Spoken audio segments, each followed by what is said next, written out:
First, you have some time to look at questions 1 to 3.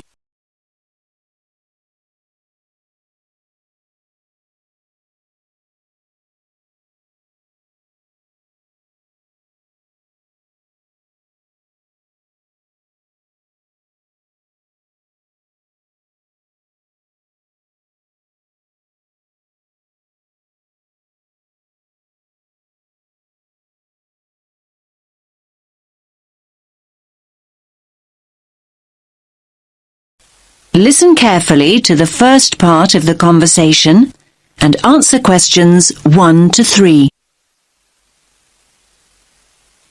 Well, Jill, I'm glad you had a nice holiday. We'll have to try it ourselves sometime. Yes, Kate, you really should. I'll give you a contact number for the hotel we stayed in. Anyway, I must be... Oh, I know what I meant to ask you. Sorry, it was about a cleaner. Oh, yes? Yes, we've been talking about getting somebody to come in and help out. You had a cleaner not long ago, didn't you? I thought you said having a cleaner was a waste of money, that you'd never pay somebody to do what you can do perfectly well yourself. Well, yes, maybe, but things have changed. Things are really hectic for Greg at work all of a sudden. He's never home till after 8. I end up doing everything. The house looks like such a mess. I never get time to tidy up before I go out to work, and in the evenings I just about manage to cook and wash up. Well, you shouldn't be the one doing everything if you're working as well. That's not fair, is it? I think Greg's just shattered. To be fair, he's pretty domesticated. We've always pretty much shared the chores. It's just a temporary thing, I think. I hope. We're basically both trying to juggle too much. The last thing we want to do at the weekends is start cleaning. We want to relax a bit. It's not because all the neighbours have got a cleaner, is it? You know me too well. I guess there is a bit of that. I feel like the poor relation when I tell them I do all the cleaning myself. They can't believe I fit in so much. Never worry about what other people think. No. Anyway, one way or another we need a cleaner. Well, as long as it's not too expensive, that is. I don't think it's expensive, and it's money well spent. We only stopped having Tricia come in every week because I was off work with the baby, so I could do most of it myself. So how much is it? Well, Tricia was £8 an hour. I can't say that's what everyone charges. That isn't bad, is it? It's less than I thought. Oh, well, I think we can run to £8. How many hours did she do? 4 hours a week. Well, that sounds about right. Can you give me her number then? Oh, sorry, no. She's not around anymore. She went back to Wales. I think it was Wales anyway, a couple of months ago. Oh, no. That's a shame. Wait a minute, though. We've had some leaflets through the door recently. Let me see if I can find one. I put one here by the phone, I'm sure. You now have some time to look at questions 4 to 10.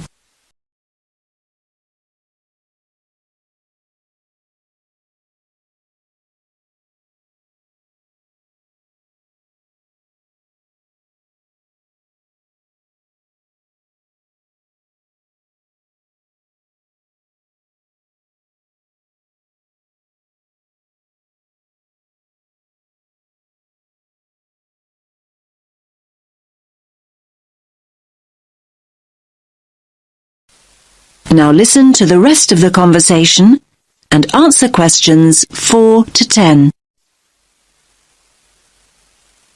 Ah, yes, here we are. It's a company. They're called Dusters. Dusters? Yes, as in people who dust. You have to phone Abby on... Is that Abby with EY? No, it's ABBY. Okay. and it's a local number, 650918. 650918. OK, got it. They do ironing and can look after your garden too, apparently. Ironing would be helpful. I loathe ironing. So, do they say how much it is? Yes, it's £9.50 an hour. That's for all the different services. £9.50? A bit more expensive then. They do a spring clean for £45. So that's one big clean. Do they say how many hours that is? No, it just says spring clean. I guess it's 5 hours, so it's a bit cheaper than 5 hours of cleaning would be normally. Yes, probably. That might be a good idea to start off with. You'll like this too, Kate. They can use organic products if you want them to. Oh, yes, I'd prefer that. I don't like using strong chemicals. They're so bad for the environment.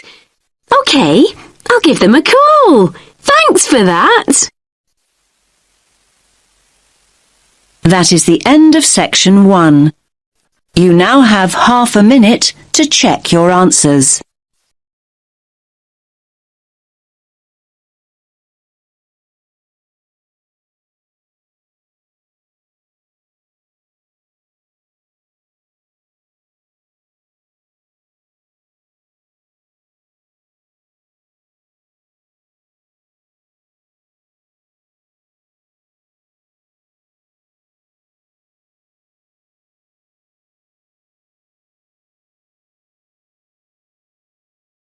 Now turns to Part 2.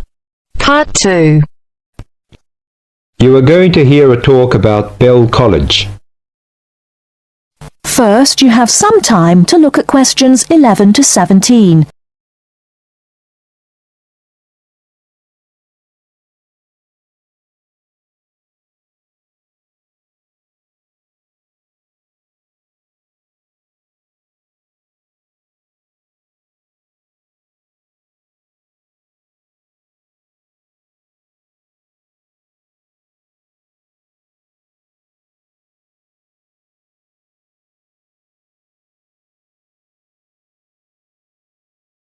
Now, listen carefully and answer questions 11 to 17.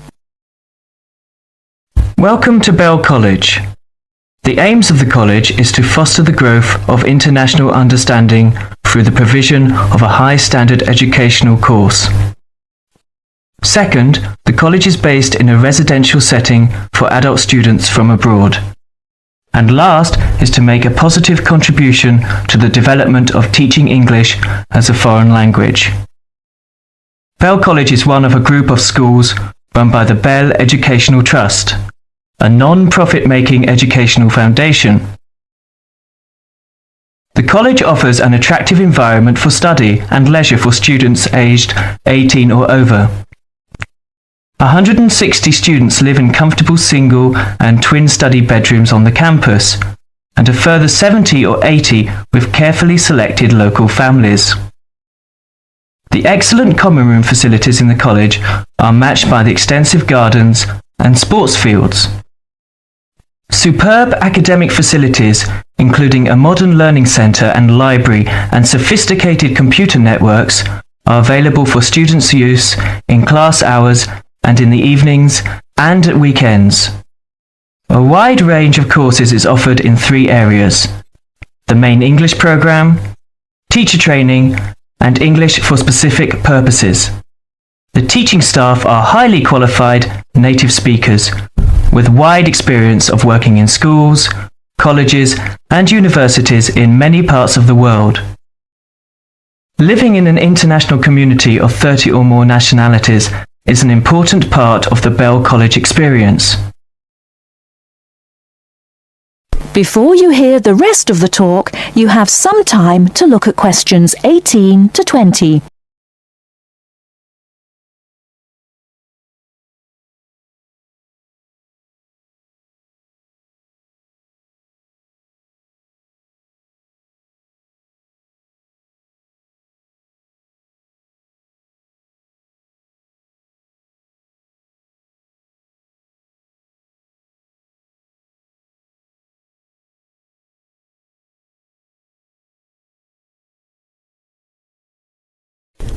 Now listen and answer questions 18 to 20.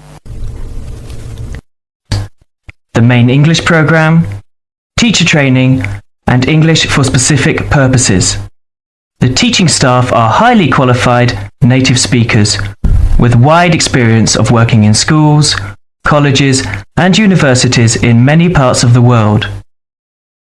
Living in an international community of 30 or more nationalities is an important part of the Bell College experience. Great stress is laid on pastoral care, and the college has its own medical centre. A busy and interesting programme of sporting, cultural and social activities is provided in the evenings and at weekends, with excursions to many parts of Britain. That is the end of part 2. You now have half a minute to check your answers.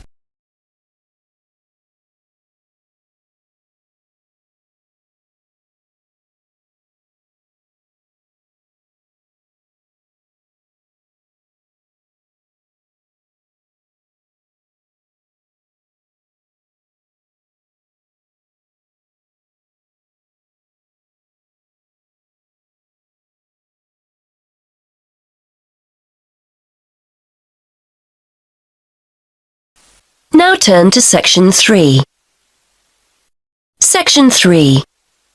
You will hear a conversation between two university students about transferring to a different course. Now you have some time to look at questions 21 to 26.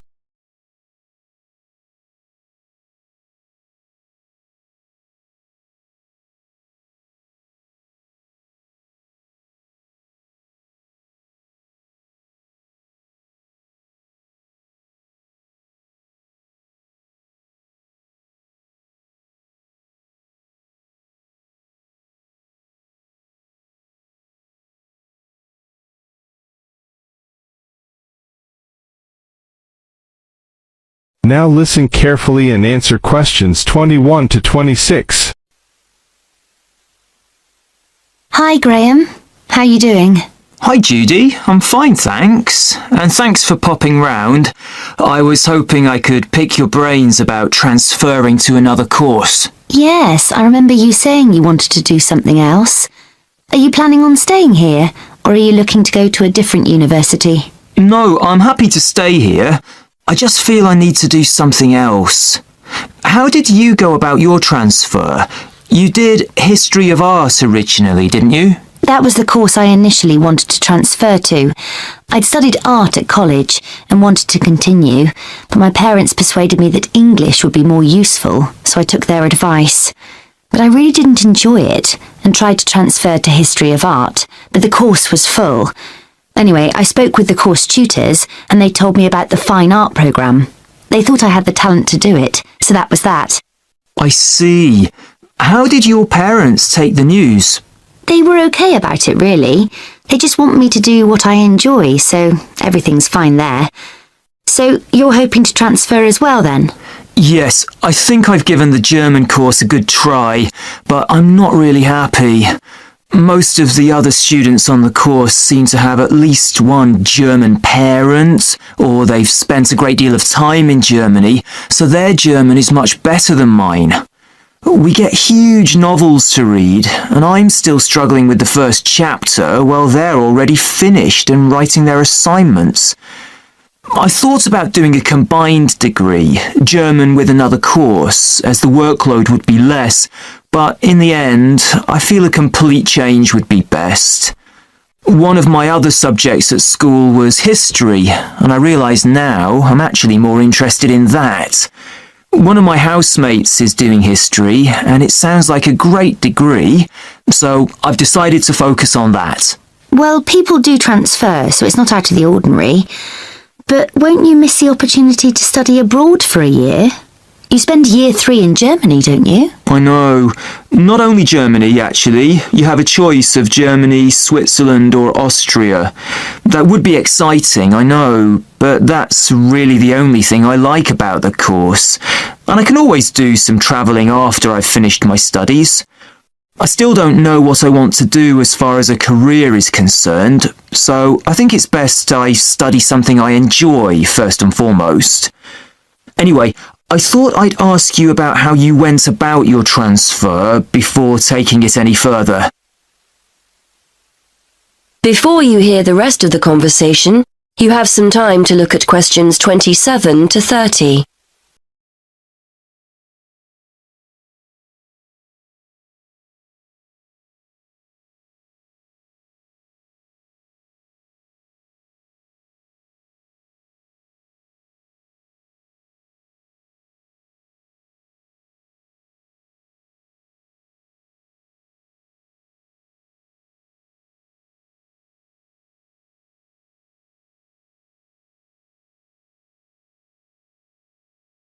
Now listen and answer questions 27 to 30.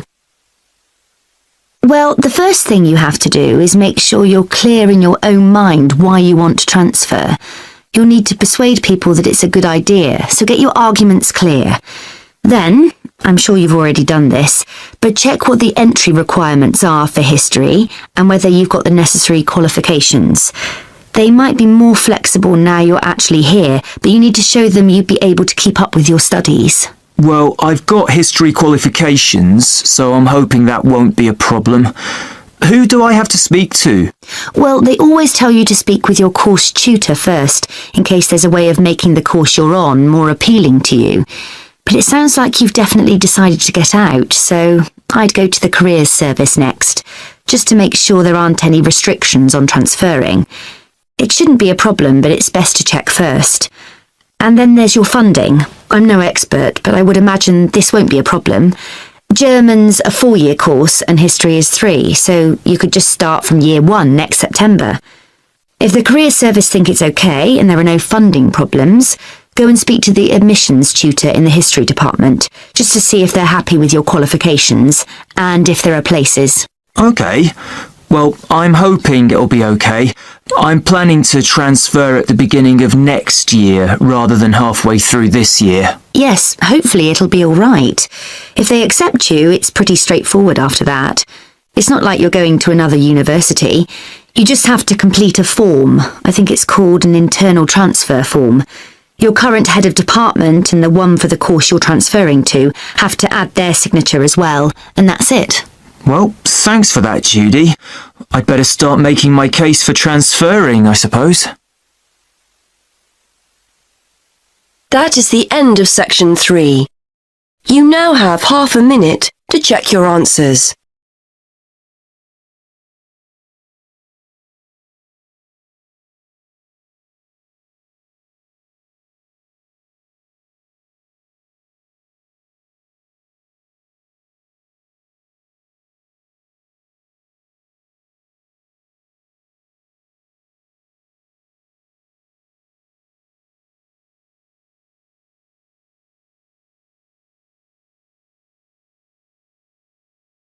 Now turn to section 4. You will hear part of a lecture about the school calendar. Listen carefully and answer questions 31 to 40.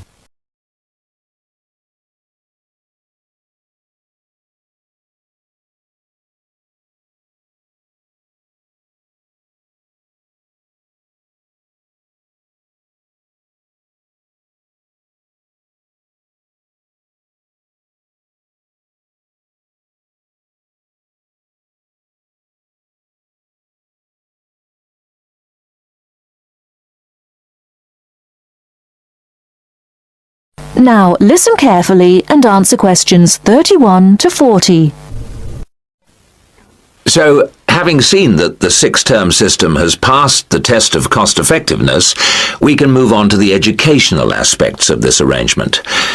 Firstly, all the terms would be approximately the same length. Instead of terms up to 13 weeks, which we have now, there could be a repeating pattern of 7 weeks of term time plus 2 weeks of vacation.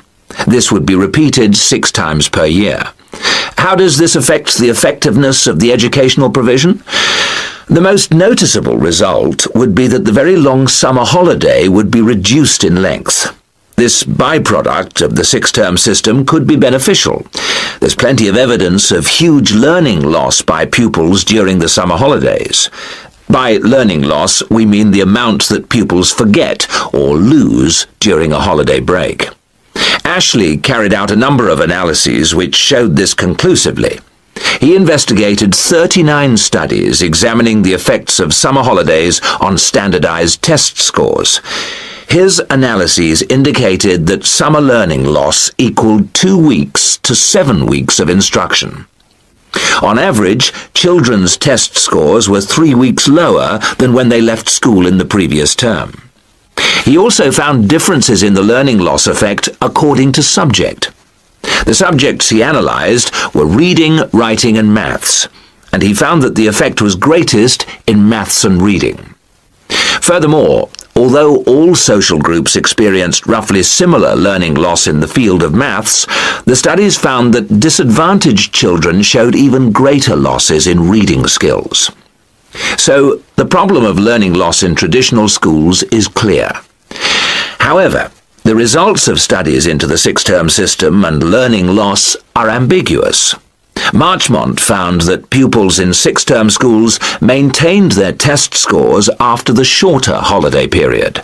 This is certainly an improvement on the traditional system where, as we have seen, pupils perform worse after the summer break. Benson, however, found no differences between those in traditional schools and on the six-term schedule. It would seem reasonable that if long holidays result in learning loss, then shorter holidays should result in less learning loss. So, we await the outcome of further studies. Historically, of course, everyone knows the reason for our system of 3 terms per year. In days when agriculture was of much greater importance in our working lives, it was essential that the children helped with the harvest. Later on, this changed, and more people moved into the towns. But then there was a new problem. Before air conditioning, it was very impractical to try to teach children in the summer months. Nowadays, that's no longer a barrier. One way of providing something different is the summer school. Here, there is a completely different kind of educational provision. Cooper and others investigated 93 summer schools and the results they achieved. They all had a positive effect on learning. Most summer schools, of course, have small classes, and class size was shown to have a positive effect. Additionally, summer school children usually benefit from a great deal of parental support, not least because payment of fees is involved, and this, as so often, was shown to produce very good outcomes. Results were most impressive, in maths in general. That is the end of part 4. You now have half a minute to check your answers.